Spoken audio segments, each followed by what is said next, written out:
नमस्कार, मेरा नाम है मीनाक्षी रजत और आप देख रहे हैं अपना फेवरेट डिबेट शो सबका हिसाब होगा। आज बात एक बार फिर से पश्चिम बंगाल की होगी। पश्चिम बंगाल में चुनाव नजदीक है और मुर्शिदाबाद में नई बाबरी के नाम पर सियासी तापमान लगातार बढ़ते जा रहा है। लेकिन इन सब के बीच सवाल सीधा है, हुमायूं कबीर आखिर चाहते क्या है?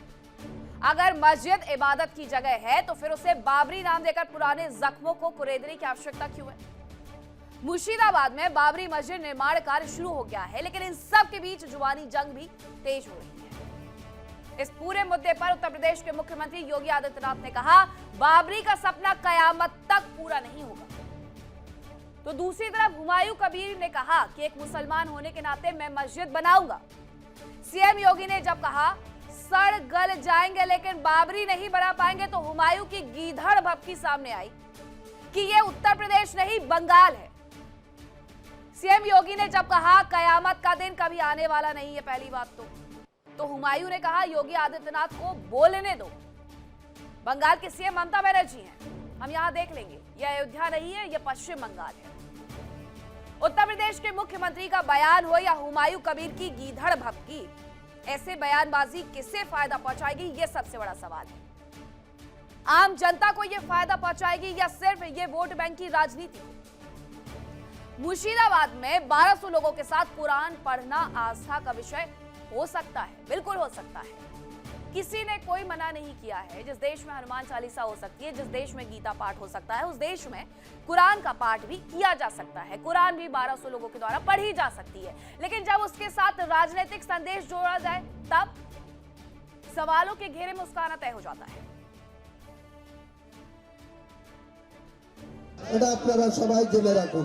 পৃথিবীর কোনো শক্তি নাই, আল্লাহ রাজি হয়ে গেছে, কাজেই বাবরি মসজিদ এখানে বাধা দেয়। পৃথিবীর কোনো শক্তি নেই, মহান আল্লাহ তাআলা রাজি আছে। আল্লাহ তাআলাকে খুশি করার জন্য পবিত্র सियासत को अल्लाह से जोड़ करके किस तरीके से वोट बैंक को मजबूत करने का काम हुमायूं कबीर की तरफ से किया जा रहा है, वो सब कुछ आपने सुन लिया। अब बात बंगाल की करें या उत्तर प्रदेश की करें, देश की एकता और सामाजिक सौहार्द सबसे ऊपर होता है। हुमायूं कबीर को आग में घी डालने की बजाय शांति और जिम्मेदारी की भाषा बोलनी चाहिए। आने वाले वक्त में चुनाव है और चुनाव जीतने के लिए इतिहास की चिंगारी से खेलना बेहद खतरनाक हो सकता है। आज इसी मुद्दे पर डिबेट के लिए हमारे साथ खास पैनल जुड़ा है, उनसे रूबरू करवाऊंगी, लेकिन पहले जो प्रतिक्रियाएं आ रही हैं जरा उसे देखिए।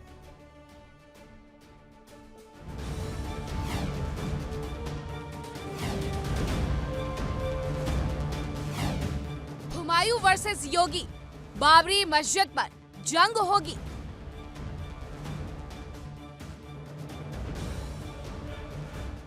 हुमायूं की गीधड़ भभकी, यह यूपी नहीं बंगाल वाली धमकी। अल्लाह को खुशी करने के लिए, मेरा इबादत करने के लिए ये मस्जिद बनाने का। बाबरी पर तनातनी, योगी की कयामत वाली चेतावनी। कयामत का दिन तो कभी आना ही नहीं है और इसलिए बाबरी ढांचे का पुनर्निर्माण कभी होना ही नहीं है। अयोध्या टू मुर्शिदाबाद, बाबर को लेकर बढ़ा विवाद। बिल्कुल नहीं बनेगी, न बनने दी जाएगी। बाबर आक्रमणकारी, इसीलिए हिंदुओं ने हुंकार भरी। अब हुमायूं कबीर और हुमायूं कबीर का साथ देने वाली इसकी मानसिकता के लोग पहले ये सोचे कि इस देश में बाबरी मस्जिद बनने से लोगों को दिक्कत क्यों है, तो सबसे पहले मैं उन्हें ये बता दूं कि बात बाबरी नाम की है, मस्जिद की नहीं है। मस्जिद बनने से दिक्कत किसी को नहीं है। ये वो देश है जहां पर सबसे ज्यादा मस्जिद है, किसी भी इस्लामिक राष्ट्र से ज्यादा मस्जिद हमारे देश में है। और कभी किसी ने इनकार नहीं किया कि मस्जिद मत बनाओ। बात उस की है जिस बाबर ने प्रभु श्री राम के मंदिर को गिराया, जिस बाबर ने हिंदू मुसलमान को आमने सामने खड़ा कर दिया, जिस बाबर की वजह से अभी तक वो खाई बनी हुई है, जिस बाबर की वजह से जगह जगह मंदिर तोड़े गए, उसके नाम पर आखिरकार मस्जिद चाह करके बना करके ये लोग अपनी मानसिकता क्या दिखाना चाहते हैं। अब इस खबर के माने क्या है वो मैं आपको समझाती हूँ। खबर के माने ये है कि आक्रांताओं की मानसिकता को आगे बढ़ाने की साजिश की जा रही है और यही मैं समझा रही थी। हिंदू मुस्लिम एकता में दरार डालने का प्रयास किया जा रहा है। बंगाल में जहादी मानसिकता को शरण देने का षड्यंत्र रचा जा रहा है। पश्चिम बंगाल की स्थिति आज कुछ भी हो सकती थी। वहां पर जिस तरीके से हिंदू संगठन कह रहे हैं कि वो कूच करेंगे और जाकर के बाबरी जो बनाने की कोशिश की जा रही है उसे वो ढाएंगे। आप सोचिए कि फिर से हिंदू मुस्लिम आमने सामने होते और स्थिति कितनी भयावह हो सकती थी और उसका जिम्मेदार सिर्फ और सिर्फ एक व्यक्ति और एक सरकार होती। उसका जिम्मेदार होता हुमायूं कबीर और उसकी जिम्मेदारी ली जाती ममता सरकार की तरफ से। अब आज का सबसे बड़ा जो सवाल है वो मैं आपको बताती हूँ। सवाल ये है कि क्या हुमायूं कबीर बाबरी मस्जिद में ममता के वोट बैंक में सेंध लगा पाएंगे, क्योंकि ये पूरी तैयारी सिर्फ और सिर्फ सियासी है। इनका धर्म से कोई दूर दूर तक वास्ता नहीं है। ये बिल्कुल सच है। अगर इन्हें बाबरी मस्जिद या मस्जिद बनानी होती तो अयोध्या में भरपूर जमीन दी गई है 5 एकड़ की, वहां जाकर के ये बनाते। लेकिन इन्होंने जानबूझ करके मुर्शिदाबाद चुना ताकि वहां पर, मुर्शिदाबाद क्योंकि एक ऐसी जगह है जहां पर 66% से ज्यादा मुस्लिम लोग रहते हैं, उनके वोट बैंक पर भी तो सेंध लगानी। आने वाले वक्त में जब विधानसभा के चुनाव होंगे तो 100 सीटें ऐसी है पश्चिम बंगाल की जहां पर सीधे सीधे एम फैक्टर आता है। अब उस एम फैक्टर को भी तो अपने हिस्से लेकर के आना है, इसीलिए ये पूरी तैयारी हो रही है। इसी मुद्दे पर करूंगी चर्चा। कौन कौन से मेहमान मेरे साथ जुड़ रहे हैं आपका करवाती हूँ परिचय। मेरे साथ राधिका भट्टाचार्य, प्रवक्ता बीजेपी से जुड़ रही है। यश भारतीय, प्रवक्ता समाजवादी पार्टी से जुड़ेंगे। मोहम्मद एहतेशाम उल हक हमारे साथ जुड़ेंगे, नेता है टीएमसी के। आचार्य अरुण कृष्ण, हिंदू धर्मगुरु हमारे साथ जुड़ गए हैं। इमरान खोकर, मुस्लिम स्कॉलर है, हमारे साथ जुड़ गए हैं। सर्वेश पाठक, राजनीतिक विश्लेषक है, वो भी हमारे साथ थोड़ी देर बाद जुड़ने वाले हैं। तो सबसे पहले मैं आप ही से पूछना चाहूंगी राधिका भट्टाचार्य जी, क्या स्थिति तो वहां पर जैसी है तैसी बनी हुई है, लेकिन रही बात हुमायूं कबीर की, तो हुमायूं कबीर को लेकर के तो हर बच्चा ये जान गया है कि इस व्यक्ति का धर्म से कोई लेना देना नहीं है।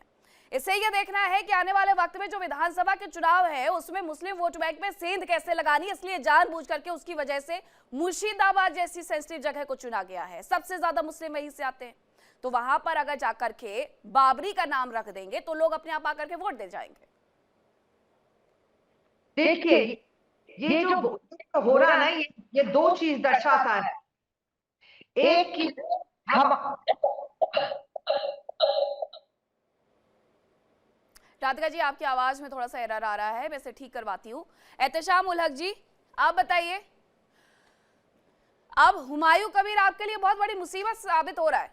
हुमायूं कबीर जो कि आपके वोट बैंक में सेंध लगा रहा है, ठीक है, मैं नहीं कहती हूँ ऐसा कि मुस्लिम वोट बैंक पर सिर्फ और सिर्फ आप ही का अधिकार है, बाकी पार्टियों का भी है, हुमायूं कबीर का भी है, लेकिन उसने जो खेल रचा था उसमें सबसे ज्यादा नुकसान टीएमसी को होगा। देखिए मीनाक्षी जी, सबसे बड़ी बात है, हुमायूं कबीर जो बाबरी मस्जिद के नाम से मुर्शिदाबाद में बनाने के लिए आज समझ लीजिए उन्होंने नींव डाल दिया है। हमारे परेशानी थोड़ी बहुत तो देखिए होगी, लेकिन ऐसी कोई बात नहीं है कि उनके वजह कर हमें ज्यादा तकलीफ होगी।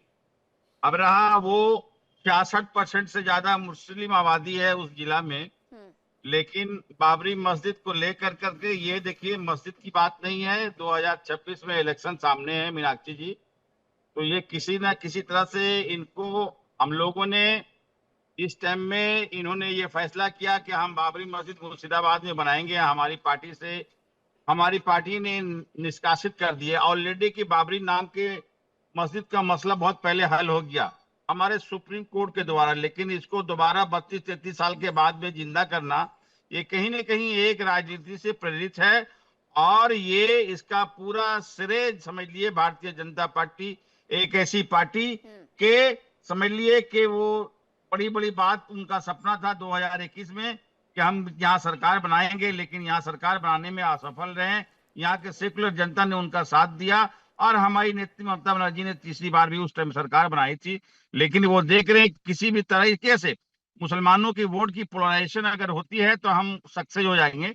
लेकिन देखिए यहाँ कुछ लोग, देखिए थोड़ी बहुत तो हर कम्युनिटी में इस तरह के लोग होते हैं, लेकिन इस मस्जिद तो वहां बननी चाहिए जहां पर किसी तरह का कोई विवाद नहीं हो। मस्जिद का तो ये बनना चाहिए कि जहां पर किसी तरह का किसी हिंदू भाई को तकलीफ नहीं हो। मस्जिद वहां पे बनना चाहिए कि हमारा सेकुलर देश में किसी तरह का कोई आपत्ति नहीं हो। एहतेशाम उल हक जी, आप ये तमाम चीजें जानते हैं, फिर भी आप रोक नहीं पाए हुमायूं कबीर को। ठीक है, आपकी पार्टी ने निकाला, उतना तो आपको करना ही पड़ता, वरना और ज्यादा नुकसान आप सहते, लेकिन आपने फिर भी उस व्यक्ति के खिलाफ कानूनी व्यवस्था बिगाड़ने के लिए कुछ नहीं किया। अगर आपने उस पर इस तरीके से एक्शन लिया होता तो शायद कुछ होता भी, किसी ने मना नहीं किया। मैं बहुत स्पष्ट कर देती हूँ इस पूरी डिबेट में कि अगर कोई इस बात पर आए कि मस्जिद बनाने से आपको क्या तकलीफ है, तो मैं बता दूं कि मस्जिद बनाने से ना मुझे तकलीफ है, ना इस देश में रहने वाले लोगों को तकलीफ है। मस्जिद में जो बाबरी नाम जोड़ा जा रहा है, तकलीफ सिर्फ और सिर्फ इमरान खोखर जी उस बात से है कि बाबरी क्यों। देखिए मीनाक्षी जी, तमाम सम्मानित पैनल को आदाब अर्ज है। अब पहले तो इस बात पे चर्चा की जाए कि जो हुमायूं कबीर और टीएमसी और वहां की भारतीय जनता पार्टी का जो एक राजनीतिक द्वंद्व चल रहा है, उससे मुझ जैसे व्यक्ति को तो दूर रहना चाहिए। लेकिन मैं आपसे एक निवेदन ये करूंगा कि हमारे पैनल में बैठे कितने लोगों ने बाबरी वर्डिक्ट पढ़ा है जो 2019 में आया था। अगर कोई बता दे तो उस पर चर्चा, क्योंकि मैं जो भी बात अब आपको बोलने जा रहा हूं वो शब्द शब्द सुप्रीम कोर्ट के ऑर्डर के अलावा मैं अपनी तरफ से एक शब्द नहीं करूंगा, अदरवाइज मुझ पर कंटेम्प्ट लग जाए, मुझे कोई आपत्ति नहीं है। सुप्रीम कोर्ट ने 2019 के ऑर्डर में ये बात कही बाबरी मामले में कि कहीं ऐसे सबूत नहीं मिले कि किसी पुराने धार्मिक स्ट्रक्चर को तोड़कर बाबरी मस्जिद बनी थी। ये वाला पॉइंट सुप्रीम कोर्ट का जहीरुद्दीन मोहम्मद बाबर को, जो पिछले कई सालों से एक नैरेटिव सेट किया जा रहा था कि बाबर ने मस्जिद तोड़ी, बाबर ने मस्जिद तोड़ी, उसको डिस्ट्रॉय करता है। उसका एक रीजन ये है कि बाबर कभी भी अयोध्या तक पहुंचा ही नहीं। तो उस पर ये इल्जाम सुप्रीम कोर्ट ने हटाया, मैंने नहीं हटाया। अब आगे हम बात करते हैं। आगे उसके अंदर ये क्लियर किया गया है कि 22-23 दिसंबर की रात 1949 की रात को वहां पर मूर्तियां रखा जाना अपने आप में एक आपराधिक कृत्य था। अब ये उस फिनोमिना को भी तोड़ता है, उस बार बार नैरेटिव को भी तोड़ता है कि मूर्तियां प्रकट हुई। ये सुप्रीम कोर्ट का मेरी तरफ से एक नहीं कहा गया। आगे सुप्रीम कोर्ट कहता है कि 6 दिसंबर 1992 के दिन जो बाबरी मस्जिद का ढांचा ढहाया गया था, that was a criminal act. तो जितने भी लोग वहां पर मौजूद थे, चाहे वो कारसेवक के रूप में थे, they all are criminal said by Supreme Court. अब मैं आपको कहता हूं इन सबके बावजूद सुप्रीम कोर्ट ने एक ऑर्डर दिया कि वहां पर ये बाबरी मस्जिद नहीं मिलेगी, ये हिंदुओं को भी दी जाएगी और ये उनका राम मंदिर बनेगा। हम सहमत है, सुप्रीम कोर्ट का सम्मान करते हैं, हमें पूरा पूरा उस चीज का सम्मान किया और हमने ये कहा है कि हो मुबारक तुमको नया आशियाना राम। मैंने ये उससे बात लिखी थी कि हो मुबारक तुम्हें नया आशियाना राम, मेरे लिए तो पूरी दुनिया ही मस्जिद है एहतराम। आपको नया मुबारक हो, आप उस पर राम मंदिर बिल्ट कीजिए, भव्य राम मंदिर बनाइए, किसी को कोई आपत्ति नहीं थी। अब मैं आपको बताऊं आज की बाबरी मस्जिद के इशू पे जो बात आ रही है, जहां पर अभी मुर्शिदाबाद में जो एक मस्जिद बन रही है वो एक मालिकाना हक के व्यक्ति जगह पे बन रही है। आगे मैं आपको समझाता हूं। वहां पर जो भी नक्शा पास कराया जो भी वहां की लोकल अथॉरिटीज से, उसमें बन रही है। तीसरी बात, एक सवाल जोड़ दूं इमरान जी, इसमें मैं एक सवाल जोड़ दूं, उसके बाद आप बिल्कुल कंटिन्यू करिएगा। ओके। मेरा सवाल आपसे ये है कि आप मुझे एक बात बताइए, अगर बाबर को लेकर के इस देश में लोग उसे आक्रांता कहते हैं, आप माने या ना माने, या सुप्रीम कोर्ट के हवाले से आपने जो कुछ भी कहा, आप जरा ये बता दीजिएगा कि क्या इस देश में सच में एक ऐसे व्यक्ति की आवश्यकता है, एक ऐसे व्यक्ति के नाम की आवश्यकता है दरअसल, जिसने कहीं नहीं तो औरतों को नहीं छोड़ा, जिसने कहीं से भी लूट खसोट में कोई कसर नहीं छोड़ी, जिसने मंदिरों को ढाया और बिल्कुल ढाया। आप संभल का जिक्र कर लीजिए, संभल में बाबरनामा में वो व्यक्ति खुद ही लिखता है। तो अब आप मुझे ये बताइए कि as a Indian, do we really need Babri Masjid और वी नीड मस्जिद ओनली? देखिए मीनाक्षी जी, मेरी बात आप थोड़ी सी लास्ट अधूरी रह गई थी, 10 सेकंड की बाकी रह गई थी। मेरा ये कहना था कि इस मामले में रोक लगाने के लिए वेस्ट बंगाल में हाई कोर्ट ने इंटरवीन करने से मना कर दिया है। तो कुल मिला के वो जो भी कंस्ट्रक्शन वहां चल रहा है वो लीगल चल रहा है। अब हम आते हैं बाबर के ऊपर। अभी तक हमने बाबर पे बात नहीं की थी। बाबर ने मात्र 4 साल 8 महीने 5 दिन हिंदुस्तान के ऊपर राज किया, 3 लड़ाइयां लड़ी। सबसे पहली लड़ाई उसने हिंदू से तो लड़ी ही नहीं, इब्राहिम लोदी से लड़ाई लड़ी। तो हिंदू मुस्लिम का जो फंडा यहाँ पे खत्म हो जाता है। दूसरी लड़ाई जो उन्होंने लड़ी, बैटल ऑफ खानवा राणा सांगा के खिलाफ लड़ी। राणा सांगा के साथी कौन? राणा सांगा के साथी इब्राहिम लोदी के भाई महमूद लोदी, राणा सांगा के साथी हसन खां मेवाती। तो ये भी लड़ाई यहां तक जो चली वो हिंदू मुस्लिम की लड़ाई नहीं थी। देखिए उस जमाने के राजा जो थे वो राज करने के लिए लड़ाइयां नहीं लड़ते थे, वो अपना साम्राज्य फैलाने के लड़ाइयां लड़ते थे, चाहे वो किसी भी धर्म जाति समुदाय के व्यक्ति हुए। क्लीन चिट दे दे, लेकिन बाबरनामा में वही व्यक्ति लिखता है कि हिंदू काफिर है, हिंदू मूर्ति पूजक है, वो खुद गाजी है जो कि हिंदुओं को मारने वाला। सीधी सी बात है। आपकी क्लीन चिट बाबरनामा को नहीं मिटा सकती इमरान खोखर जी। ठीक है, आचार्य अरुण कृष्ण के पास मैं जा रही हूँ, उसके बाद मेरे साथ कुछ और मेहमान जुड़े हैं। यश भारती जी मेरे साथ जुड़ गए हैं, राधिका जी की आवाज भी ठीक करा ली गई है, उसके बाद मैं आती हूँ। आचार्य अरुण कृष्ण, इस पूरे मसले पर हमने पहले भी बहुत सारी डिबेट की है, लेकिन इस पूरे मसले पर जब एक बार फिर से हम ये देख रहे हैं कि आने वाले वक्त की तैयारी कर ली गई है, 300 करोड़ रुपए लगेंगे, इसके लिए तैयारी कर ली गई है। इस बात की तैयारी कर ली गई है कि मस्जिद को कितना ऊंचा रखना है, कितना चौड़ा रखना है। तो अब ये बात तो मुझे लगता है कहीं से कहीं तक सरोकार ही नहीं बैठती है कि मस्जिद कयामत तक ना बनी है और ना हम बनने देंगे बाबरी मस्जिद को लेकर के। देखिए, इस गलत फहमी में मत रहो मीनाक्षी। आप जो ये बातें कर रहे हो कि पॉलिटिक्स की बातें हैं, ये चुनाव आ रहे हैं, ये हिंदू भाईचारा में नफरत फैला रहे हैं। भैया, काहे का हिंदू मुसलमान का भाईचारा? आपके सामने एक व्यक्ति बैठ के क्या बोल रहा है? सीधे सीधे कह रहा है कि वो अयोध्या में बाबर की मस्जिद थी। पूरा विश्व जानता है। अथर्ववेद क्या कहते हैं उस पृथ्वी की उस टुकड़े के बारे में? अथर्ववेद क्या कहते हैं? अथर्ववेद कहते हैं अष्टाचक्रा नौ द्वारा देवानाम पुरुध्या तस्मात् हिरण्यकोशा स्वर्गो ज्योतिषावृत। ये अथर्ववेद कह रहे हैं। भूमि 8 चक्र 9 द्वारे वाली भूमि, जहां पर प्रकाश का एक ऊर्जा, जहां पर प्रकाश एक जगह आकर पड़ता है सूर्य का। ये क्या कह रहे हैं? अयोध्या भूमि के बारे में, अष्टाचक्रा 9 द्वारा। और ये सामने व्यक्ति बैठ के कह रहे हैं कि वो तो बाबर की मस्जिद थी, तोड़ के सुप्रीम कोर्ट को 467 साक्ष्य दिए गए थे, जिसमें से 423 साक्ष्य एज इट इज निकले थे। जो साक्ष्य राम मंदिर के दिए गए थे, 467 में से 423 बिल्कुल स्पष्ट मैच कर गए थे। ये बैठ के यहाँ झूठ बोल रहे हैं, पता नहीं किससे डरते हैं। अल्लाह से डरते नहीं, क्योंकि दिन भर झूठ बोलते हैं आके यहाँ पर चैनल पे आते यही झूठ है इस्लाम में। इनको तो टीवी पे आना नहीं चाहिए, हराम है टीवी पे आना। तो सारे साक्ष्य थे, ये भाईचारा इनका देख लो। अयोध्या राम की भूमि है, अयोध्या हमारी आस्था का केंद्र है। और एक व्यक्ति, पता इनकी हिम्मत क्यों होती है इतना बोलने की? इनकी हिम्मत इसलिए होती है कि जानते हैं कि ऐसी कई राजनीतिक पार्टियां हैं जो अपनी सत्ता की लोलुपता, लालच के लिए चुपचाप इन जिहादियों की नफरत, इन जिहादियों का सनातन धर्म का अपमान, इन जिहादियों का भगवान राम की भूमि का अपमान खुलेआम करेंगे। लेकिन कुछ पार्टियां ऐसी विधर्मी जो चुपचाप सहेंगी। क्यों? क्योंकि इन जिहादियों का वोट लेकर ही वो पैसा कमाएंगे विधायक और कुर्सी पे, मुख्यमंत्री कुर्सी पे। इसलिए इनकी तरह साहस होता है कि इस देश में बाबरी नाम का, बाबरी एक लड़का था जिससे बाबर को प्रेम था, एक गे था बाबर, समलैंगिकता का वो एक बीमार व्यक्ति था। मुसलमानों में, मुगलों में सबसे ज्यादा, खिलजी से लेकर बाबर तक इनको लोंडों का शौक था। इन्हीं लड़कों का शौक आज के समय में आपको मदरसों में मिलेगा। सारे मौलवी पकड़े जाते हैं लड़कियों से नहीं, छोटी बच्चियों से नहीं, लड़कों के साथ यौन शोषण करते हुए। इतनी बार कई मौलाना ने बताया आचार्य अरुण कृष्ण, ज्यादा पर्सनल होने की आवश्यकता नहीं है। देखिए आचार्य अरुण कृष्ण, आप फैक्ट पर बात रखिए। आपने अच्छी बातें रख दी कि क्या कुछ हुआ कोर्ट में, क्या कुछ लिखा हुआ है ग्रंथों में, बहुत अच्छी बात है। मुझे लगता है कि इमरान खोखर जी ने जिन फैक्ट पर बात की थी, आपने उन फैक्ट पर उन्हें जवाब दिया है। अब यश भारती जी, जरा ये बताइएगा कि आपकी पार्टी सिर्फ यही देख पाई कि कयामत तक शब्द का इस्तेमाल किया गया, ये क्यों नहीं देख पाई है कि बाबरी मस्जिद बनाने का शुरुआत किया जा रहा है?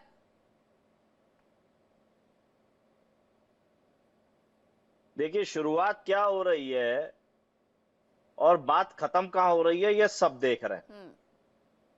कि रिक्शा चलाने वाला अगर मुसलमान है और उसके 5 रुपए होते हैं तो उसे 4 रुपए दो।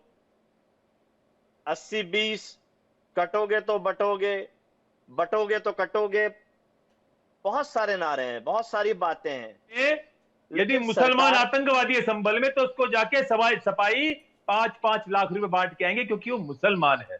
और हिंदू है मिश्रा, यदि अगर बरेली में हिंदू है मिश्रा, तो उसको तो कहेंगे दंगाई है, वो कैसे छत पे चढ़ गया एक जिहादी के। लेकिन संभल में 5-5 लाख रुपए बांट के आएंगे, क्योंकि वो मुसलमान है बेचारा, जिहादी है, आतंकवादी है। लेते हैं यश भारती ने अभी बोलना ही शुरू किया है, जरा उनको सुन लेते हैं, उसके बाद मैंने बोला तो मैंने कहा चलो ऐड कर देता हूँ, बाकी बोले कोई बात नहीं। यश जी को बोलने दीजिए। यश जी, देखिए, अगर बीच बीच में बोलना है और फिर अपने आप को चोला उड़ करके आए, अंदर कुछ बाहर कुछ, हाँ, तो चीजें नहीं बन पाएंगी। दूसरे के ऊपर धार्मिक बातें करना, आतंकवादियों के बारे में बोल दो कुछ। भैया बोला नहीं आपने। अभी दिल्ली में जो पेट में बम बांध के 5 वक्त के नमाजी आतंकवादी नमक हराम फटे हैं, उनके बारे में कुछ बोला आज तक आपने? कुछ बोल नहीं पाए मुसलमानों के बारे में। हमारे चोले में तो गाली देना सपाइयों की आदत है। आपने तो शंकराचार्य को लठ से पीटा हुआ है, तो आपकी तो आदत है भगवा गाली देना। जितना भगवा गाली दोगे उतना आपका सर्वनाश होगा। ये तो कोई इसमें कोई निसंदेह है, सर्वनाश होगा जो भगो गाली देगा। लेकिन वो जो बम बांध के फट गए पेट पे आतंकवादी, 5 वक्त की बल्लभगढ़ में नमाज पढ़ के, डॉक्टर नमक हराम, इस देश के गद्दार, उनके बारे में आज तक कुछ बोला नहीं सिपाहियों ने। हाँ, 250 करोड़ की हज हाउस तब बनवाया था जब राम के मंदिर का एक छोटी सी मूर्ति टेंट में थी, तब समाजवादी पार्टी ने 250 करोड़ का हज हाउस जी, मुझे डिबेट में रहना है या और भगवा के साथ ही बात करनी है? तुरंत गाली दे दी। देखो आप अपनी बात रखिए यश जी। मेरे डोंगी बीच में आकर के ढोंग करेगा, क्या बात हो पाएगी? यश भारतीय मेरे छोटे भाई, तुरंत आपने भगवा को बात नहीं कर पाएंगे। आप इनका इंटरव्यू ले लीजिए, जिनको बोलना ही है ना, दूसरे को बात नहीं करने देना। पॉडकास्ट किया है मैंने, मेरा कल ही पॉडकास्ट हुआ भैया, कल पॉडकास्ट किया था मैंने किसी चैनल पे, पॉडकास्ट मेरा हो गया। आप बोलिए।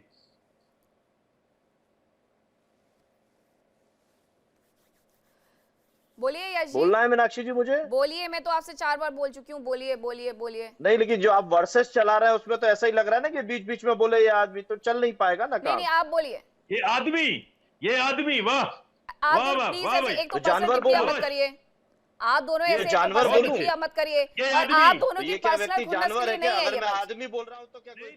यश भारती जी, सुनना पसंद नहीं है, जानवर सुनना पसंद होगा तो यश भारती जी, आपसे मैंने कोई सवाल पूछा था, आप जवाब दीजिए, उसके बाद राधिका भट्टाचार्य जी से मैं जरा समझूं कि आखिरकार धरातल पर क्या स्थिति बनी हुई है पश्चिम बंगाल में। मीनाक्षी जी, मुझे तो बोलने दीजिए, मैं अपनी बात ही रख रहा था। बोलिए।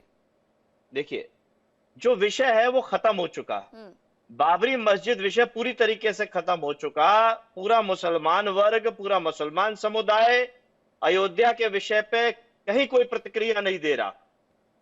अब प्रतिक्रिया वो लोग दे रहे हैं जो चाहते हैं कि तनाव बढ़े, उस पर चर्चा हो, फिर से पुरानी बातों पे चीजें आए, जो चीजें ठीक हो गई हैं, जो चीजें सामान्य हो गई उसको असामान्य कैसे किया जाए। जो इनका एजेंडा है वो अपने एजेंडे पे काम कर रहे हैं। टीएमसी विधायक ने अपनी बात करी, टीएमसी पार्टी ने उसको बाहर कर दिया। अब जो भी बातें बची हैं वो बातें खत्म हो गई, लेकिन ये यूपी में जो बातें हो रही हैं वो इसीलिए हो रही है ताकि तनाव बढ़े। न राशन पे बात हो, न दवाई पे बात हो, न पढ़ाई पे बात हो, न सुरक्षा पे बात हो, न नौकरी पे बात हो, न भ्रष्टाचार पे बात हो तो बस इसी पे हिंदू मुसलमान पे हो और भारतीय जनता पार्टी की सरकार बची रहे। कोई उनसे ये ना पूछे कि पिछला बजट जो आपका था वो पूरा बजट क्यों नहीं खर्च कर पाए और नया बजट आप फिर भर के ले आए।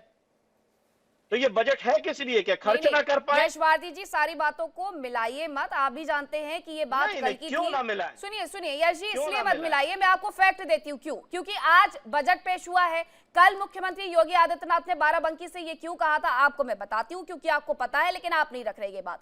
मौलाना जर्जिश अंसारी ने कहा कि अयोध्या में जिस स्थान पर राम मंदिर बना है वहां कयामत तक बाबरी मस्जिद ही रहेगी और उस स्थान पर मंदिर को हम कभी स्वीकार नहीं करेंगे। इसके बाद ये राजनीतिक बहस, राजनीतिक गहमा गहमी शुरू हुई थी। ये विवाद पूरा यहां से शुरू हुआ। उसके बाद आपको याद होगा कि संसद में असुद्दीन ओवैसी ने भी यही कहा था कि कयामत तक वहां पर बाबरी मस्जिद थी और वहां तक रहेगी। मैं आपके पास दोबारा से लौटूंगी, अभी मेरे कुछ और मेहमान इंतजार कर रहे हैं। राधिका जी की आवाज ठीक करवा ली गई है। राधिका जी, जरा बताइए कि आपके पश्चिम बंगाल में क्या चल रहा है अब इसी पूरे मुद्दे पर आने वाले वक्त में, यानी कि चुनाव लड़ा जाना है और पूरी तरीके से तय है। क्योंकि देखिए, एआईएमआईएम से गठबंधन हो, वामपंथी दलों से गठबंधन हो, जेयूपी ने गठबंधन हुमायूं कबीर की पार्टी ने कर लिया है।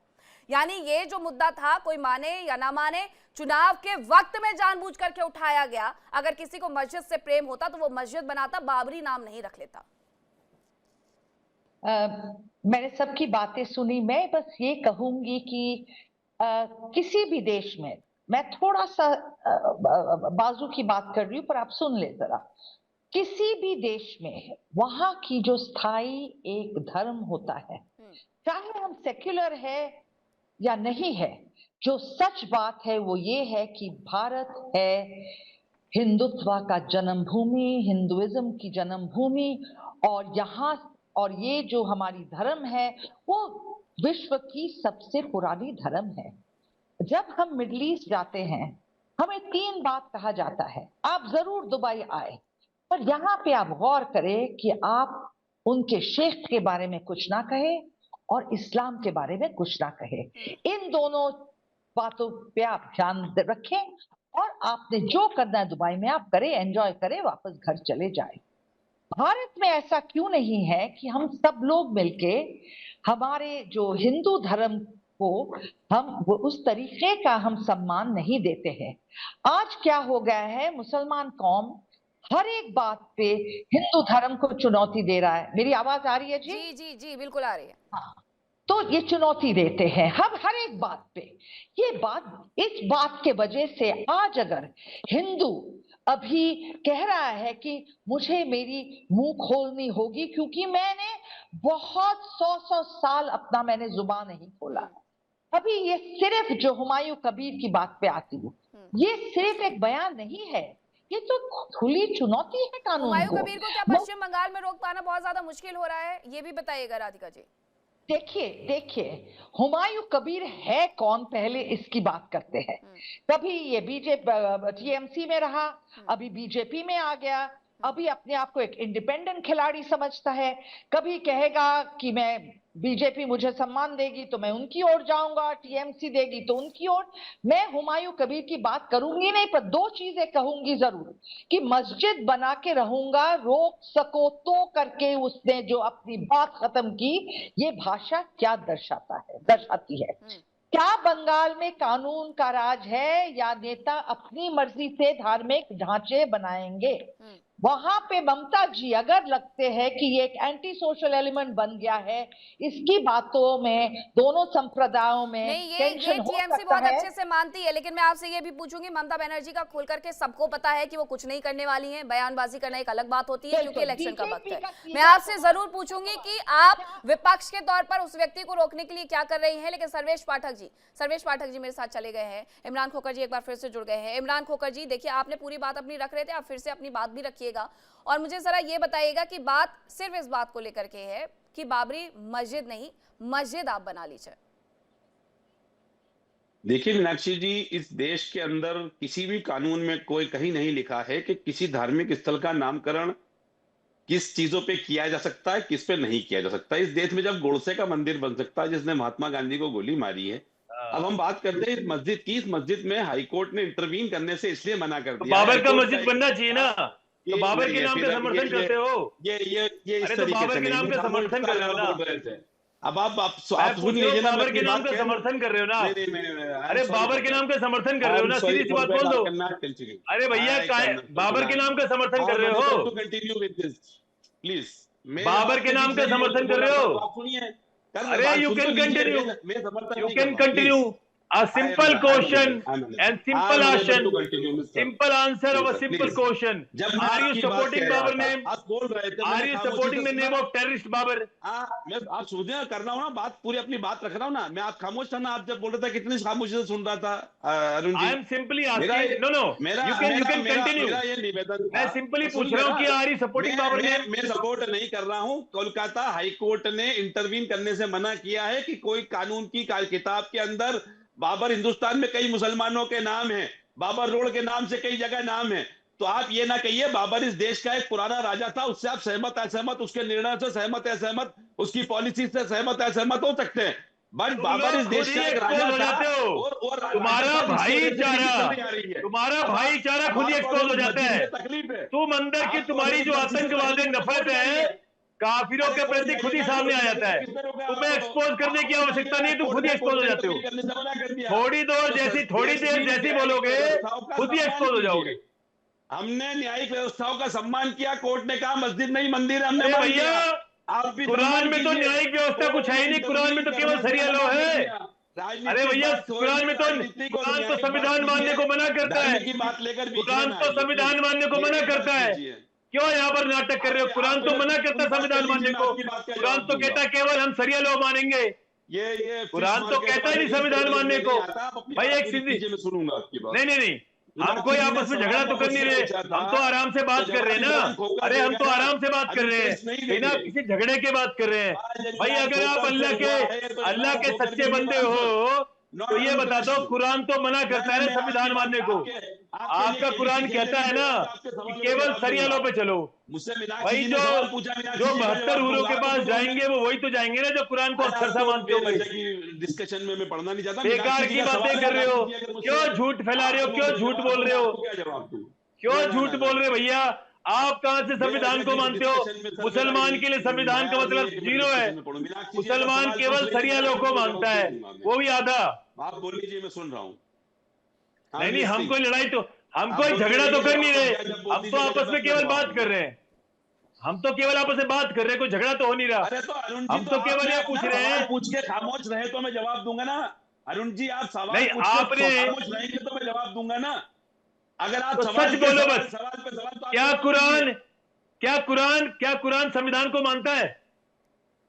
फिर वही सच बात आ बोलना, गई। अब आपको अल्लाह मैं से जवाब डर के। दूं, सुन लीजिए इस्लाम क्या कहता है। बोलिए। इस्लाम ये कहता है कि जिस देश में रहो वहां के कानून को मानो, जिस देश में रहो वहां के लिए वफादार रहो। ये हमारा इस्लाम हमें सिखाता है, और ये चीज मेरे को किसी से सीखने की जरूरत नहीं है। मैं फ्रीडम फाइटर की औलादों में से हूं। मेरे पुरखों ने इस मुल्क के लिए देश निकाला जिला, मेरे पुरखों के लिए इस मुल्क के लिए फिर आप कुरान को मानते नहीं हो ठीक से। फिर कुरान की इज्जत नहीं करते आप। देखो, फिर कुरान को मानते नहीं ठीक से। कुरान तो ये कहता है कि जिस देश में काफिर का राज हो वहां रहना नहीं चाहिए। क्यों झूठ बोल रहे हो आप? क्यों झूठ बोल रहे हो? अरे खोकर जी, क्यों झूठ बोल रहे हो? कुरान तो कहता है कि जिस देश में काफिर का राज हो उस देश में रहो मत। अल्लाह ने आपको कहा है, अल्लाह ने कहा है कि क्या आपको ये धरती छोटी पड़ गई, आप काफिरों के साथ रह रहे हो? कहाँ झूठ फैला रहे हो? आपके अल्लाह ने तो कहा है काफिरों से रूल कंट्री में रहना नहीं है आपको। कहाँ झूठी झूठी बातें कर रहे हो? इन्हीं को देखो, आप क्यों झूठ फैला रहे हो? आचार्य अरुण कृष्ण, ये तो अच्छी बात है अगर आपको ऐसा लगता है कि वो कुरान के हिसाब से नहीं चल रहे हो। आप खुद ही बोलते हैं कि कुरान में इतनी कुरीतियां लिखी हुई है तो नहीं मानते, तो ठीक है ना। अब देश को मान रहे हैं, अब इससे ज्यादा और क्या कहेंगे? जिन्हें जाना था वो चले गए पाकिस्तान, बांग्लादेश।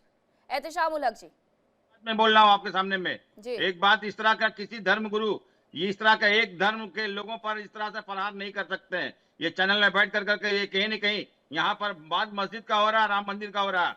ये कोई धर्म गुरु नहीं है इस तरह का बात। क्या प्रहार किया भाई? अरे क्या प्रहार किया है? मुसलमान क्या मानता है संविधान को? मुसलमान क्या सरिया लॉ को नहीं मानता? अरे क्या परिहार किया है? क्या परिहार किया? पता कुछ है नहीं, टाइट कर रहे हो। क्या परिहार किया है बताओ? अरे परिहार क्या है? क्या मुसलमान सरिया लॉ से ऊपर किसी चीज को मानता है? क्या कुरान से मानता है किसी को? अरे सरिया लॉ से ऊपर मुसलमान कुछ मानता है? क्यों झूठ बोल रहे हो? अरे क्यों झूठ बोल रहे हो भैया मुल्ला जी? अरे मुल्ला जी, क्या कुरान से ऊपर संविधान को मानता है मुसलमान? सारे टीवी चैनल पे तुम्हारे मुल्ला आके कहते हैं कि कुरान से ऊपर कुछ नहीं है, सरिया से ऊपर कुछ नहीं है, तो काहे झूठ फैला रहे हो?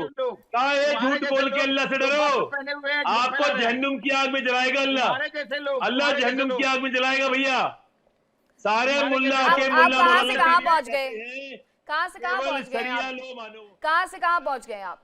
बात हो रही है बाबरी नाम को लेकर के, और ठीक है, संविधान में लिखा है, कानून में लिखा है, सुप्रीम कोर्ट ने नहीं कहा है, ये सारी बातें स्वीकार भी एक बार को कर ली जाए। लेकिन क्या आप लोग ये स्वीकार करेंगे एहतेशाम उल हक जी कि बाबर अगर किसी की भावनाओं को ठेस पहुंचाता है, औरंगजेब किसी की भावनाओं को ठेस पहुंचाता है, तो ऐसे व्यक्ति को कहीं ना कहीं आपको भी बायकॉट ही करना चाहिए, ना कि उसे अपनी मस्जिद के नाम पर, उसके नाम पर मस्जिद बना देनी चाहिए। और आप तो खुद कह रहे हैं ना कि ऐसे व्यक्ति के नाम पर मस्जिद होना या फिर जहां पर पहले से विवाद है उस मस्जिद के तो कोई मायने नहीं है। एहतेशाम जी, मीनाक्षी जी, मेरी बात को गौर से सुनिएगा। ये डिबेट हो रहा है मस्जिद को लेकर के, लेकिन किसी एक जाति, किसी एक व्यक्ति विशेष के ऊपर में इस तरह का कोई भी धर्म गुरु का अधिकार नहीं होता है कि आप किसी को ये छोटा कर रहे हैं, ये इजाजत नहीं देता है। और ये मेरा मजहब नहीं बोलता है। क्या बात बोली? अरे आप लोग सरिया लो नहीं मानते हो, इसमें क्या गलत बोला है?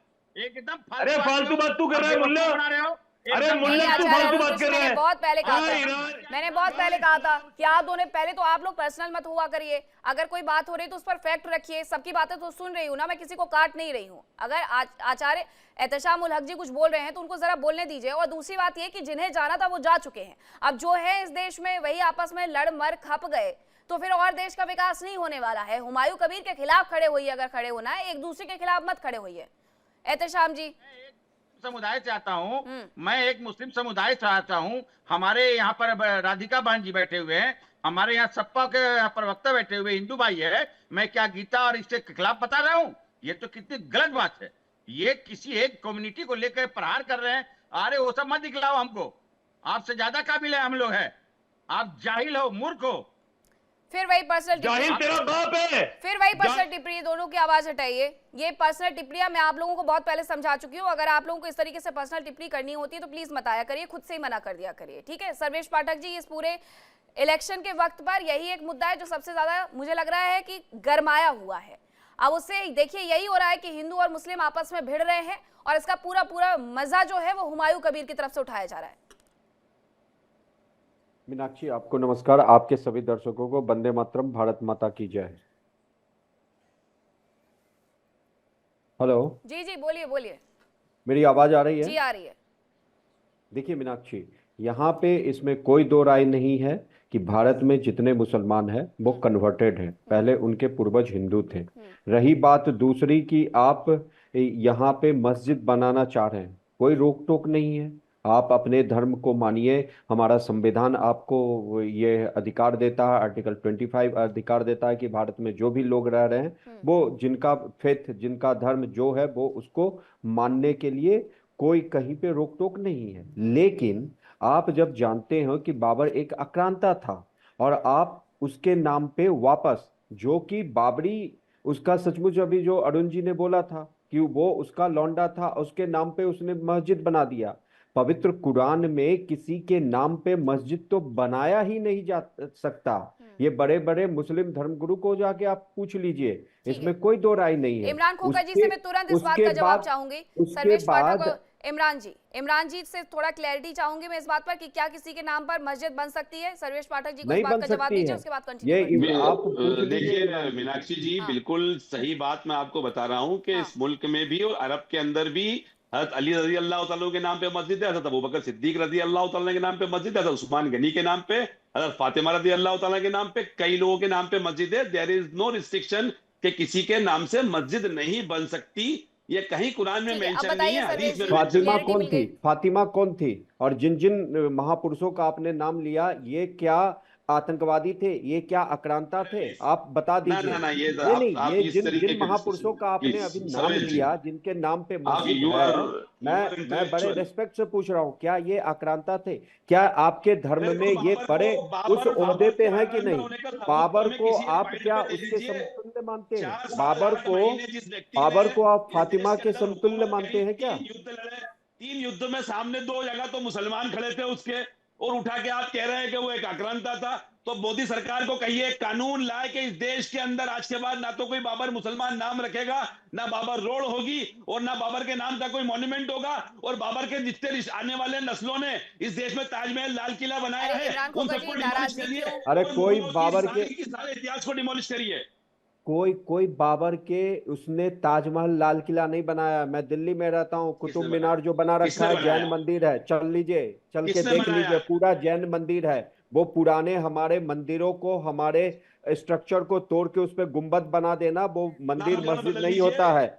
वो मंदिर मस्जिद नहीं होता है। कुतुब मीनार जाके देख लो। भोजशाला में अभी हाई कोर्ट ने भोजशाला में जो दिया है, भोजशाला को भी जो आप मानते हो, वो सब मंदिर को तोड़ के मस्जिद बनाया गया है।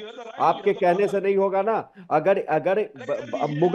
अगर मुगल इतने आर्किटेक्ट होते तो एक भी पुराना ऐसा आर्किटेक्ट मुझे अरब कंट्री के 57 देशों में दिखा दो।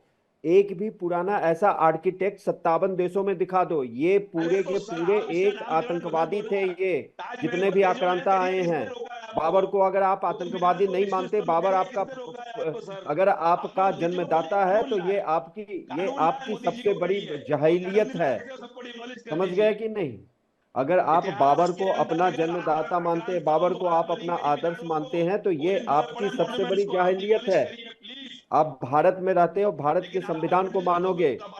वो हमें छल से बाबर को एक ग्लोरीफाई किया गया हमारे इतिहास में, क्योंकि हमारे देश का पहला शिक्षा मंत्री जिहादी था जिसने ग्लोरीफाई किया अकबर को, बाबर को, हुमायूं को।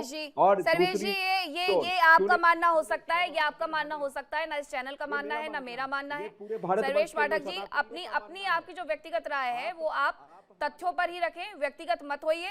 और ये कोई भी नेता रहा हो, पूर्व प्रधानमंत्री हो, पूर्व शिक्षा मंत्री हो, पूर्व राष्ट्रपति हो, हम उनके नाम के साथ किसी भी तरीके से ना तो कोई खिलवाड़ चाहते हैं। सर्वेश पाठक जी, आपने अपनी बातें अच्छे से रखी, उसी तरीके से रखिए। किसने क्या किया है और उन्होंने क्या किया था, किस तरीके से पाकिस्तान के जिन्ना को धूल चटाई, किस तरीके से उन्होंने जिन्ना को लेकर के चीजें रखी थी, वो सबको ही जानता है, इस तरीके से नहीं। अब जरा यश भारती जी ये बताइएगा कि पिछले दिनों एक मीटिंग हुई थी ममता बनर्जी और अखिलेश यादव की, कहीं यही वजह तो नहीं है कि उस मीटिंग के बाद अब खुल करके सामने नहीं आना चाहती है समाजवादी पार्टी इस पूरे मुद्दे पर?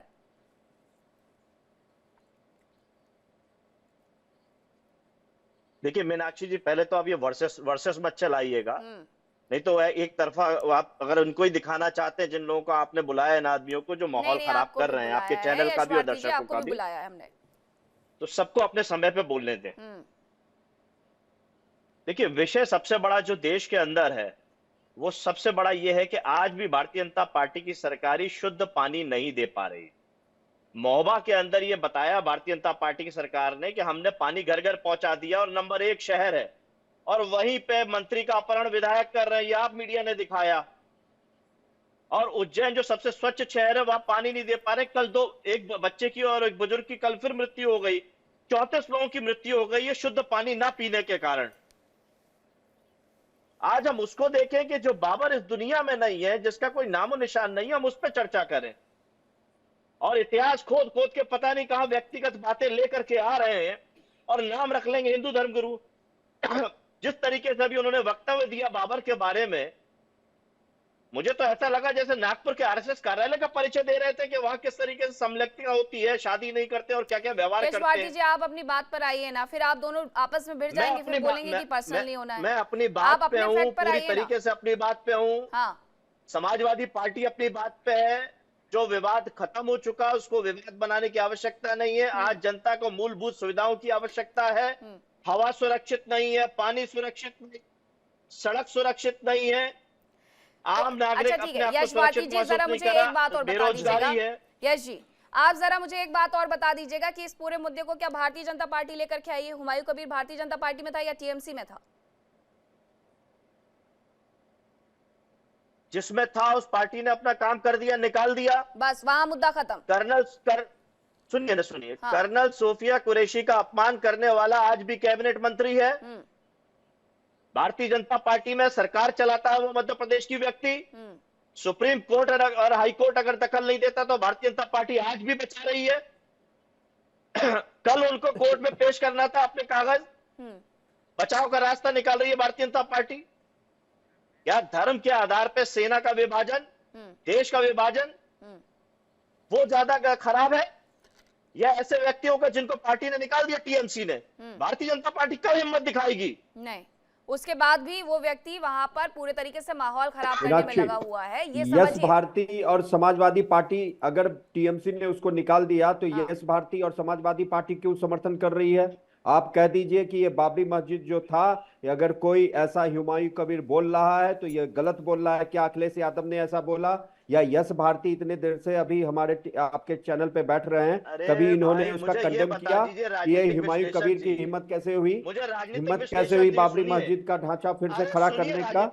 मुझे बता दीजिए यश भारती जी, आपके माननीय अखिलेश जी ने कभी इसका खंडन किया क्या, बोला क्या?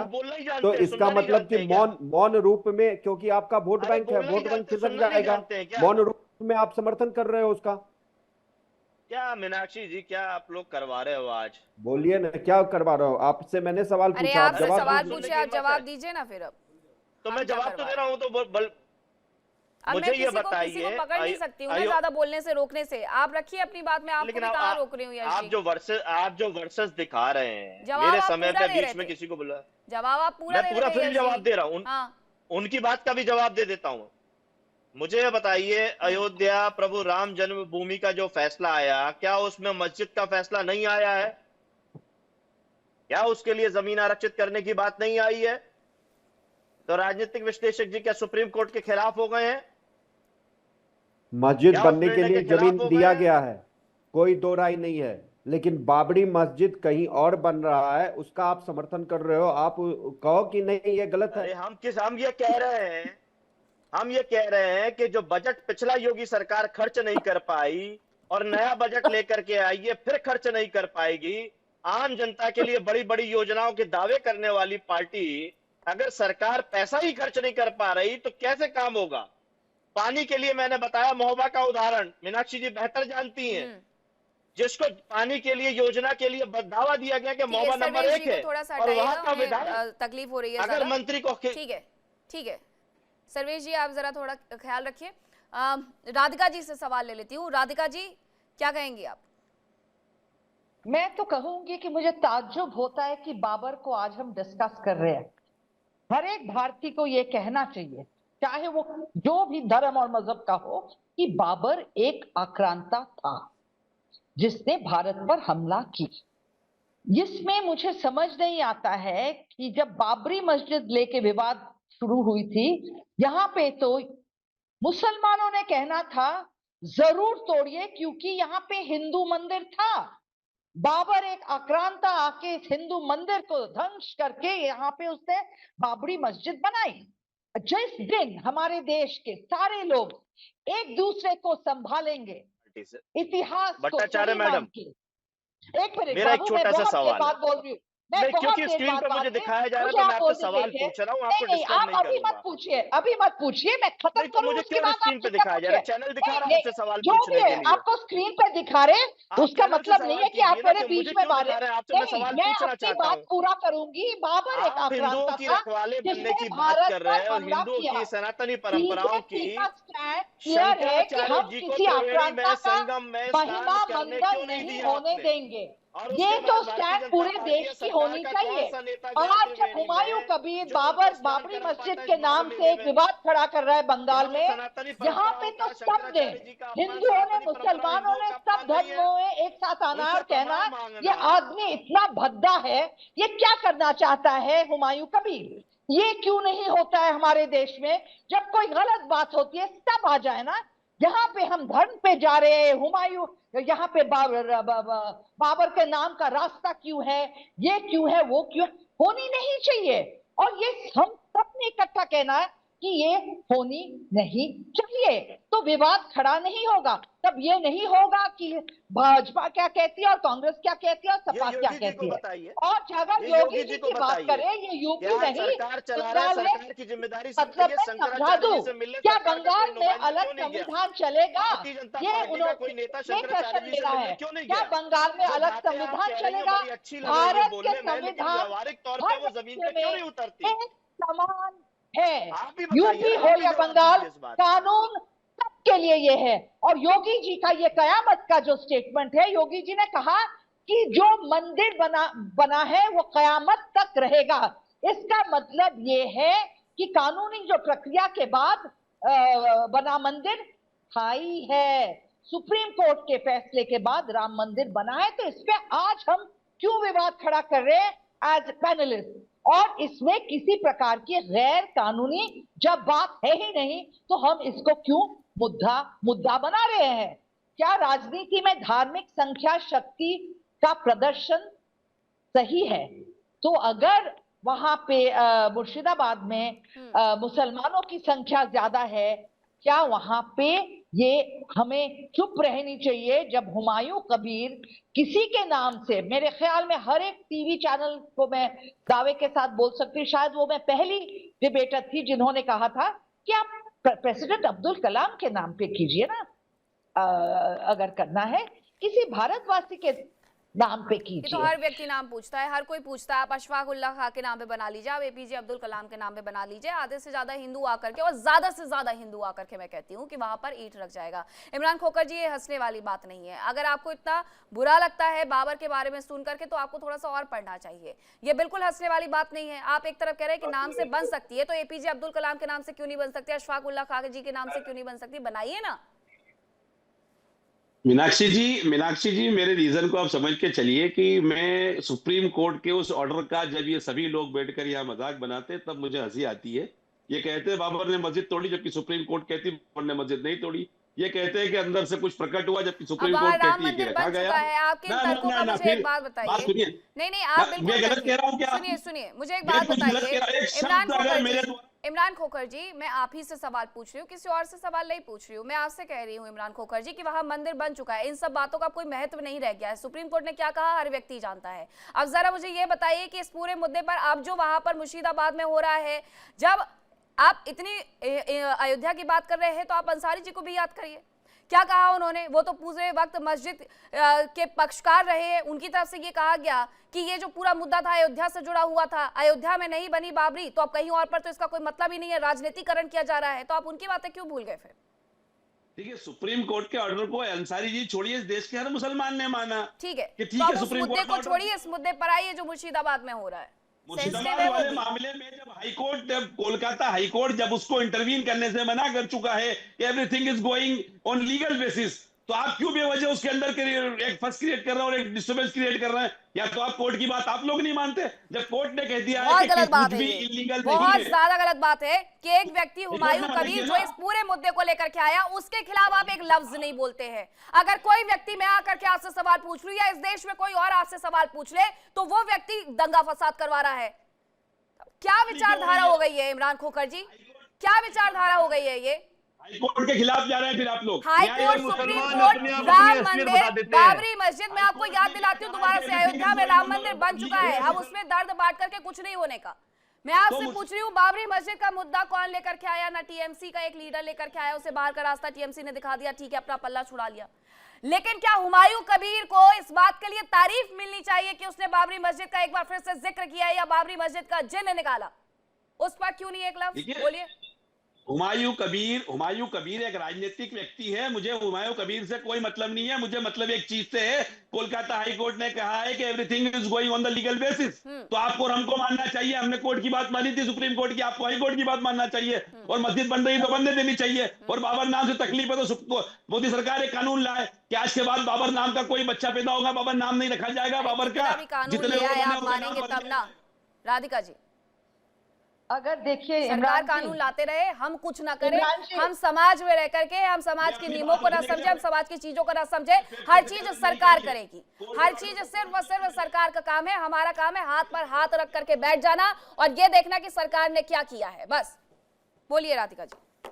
ये जो इमरान जी को मैं कहना चाहती हूँ, इमरान जी, मुझे सेक्युलर मिजाज की मैं हूँ भारतवासी, पर मुझे हमेशा ऐसा क्यों लगता है जब डिबेट्स होते हैं, कोई भी मुस्लिम स्कॉलर या कोई भी विश्लेषक जब आते हैं मुसलमान रूप में, तब उनका nation of Islam, nation of India से पहले आती है। और नहीं तो अगर मैं मिसअंडरस्टैंड कर रही हूँ, शायद इसलिए कर रही हूँ कि वो इस तरीके से बयान अपना रखते हैं कि ऐसा लगता है कि वो नेशन ऑफ इस्लाम को नेशन ऑफ इंडिया के पहले ला रहे हैं। अगर बाबर नाम का कोई हम है, यह मुसलमानों को कहना चाहिए कि देखिए हमें बाबर से कोई प्यार नहीं है। अगर आप सोचते हैं कि चलो मुगल जमाने में, मोहम्मद जमाने में, हम एक जमाने में हिंदू थे, इन लोगों ने हमें मुसलमान किया, इमरान खोखर जी विरोध किस बात का है? जरा मुझे ये बताइए, क्या किसी ने कहा कि हमें एपीजे अब्दुल कलाम पसंद नहीं है क्योंकि वो मुस्लिम थे? नहीं कहा। क्या किसी व्यक्ति ने ये कहा कि हमें अशफाक उल्लाह खां पसंद नहीं है क्योंकि वो मुस्लिम थे? नहीं कहा। हमने ये कहा और हर व्यक्ति ने ये कहा कि हमें बाबर पसंद नहीं है क्योंकि वो खुद को गाजी कहलवाता था, क्योंकि उसने बाबरनामा में ये शब्द लिखे हैं कि मूर्ति पूजक काफिर होते हैं। हम औरंगजेब को पसंद नहीं करते क्योंकि औरंगजेब ने तमाम मंदिर तोड़े हैं और उन सब के बारे में हर जगह लिखा हुआ है। बहुत बहुत धन्यवाद आप सभी का मेरे साथ चर्चा में शामिल होने के लिए, जुड़ने के लिए। लेकिन वक्त एक छोटे से ब्रेक का है, आप कहीं मत जाइएगा, खबरों का सिलसिला लगातार जारी है। इंडिया डेली अब आपके स्मार्ट टीवी पर भी मौजूद है। इंडिया डेली 24x7 अब देखिए सभी प्लेटफॉर्म्स पर लाइव।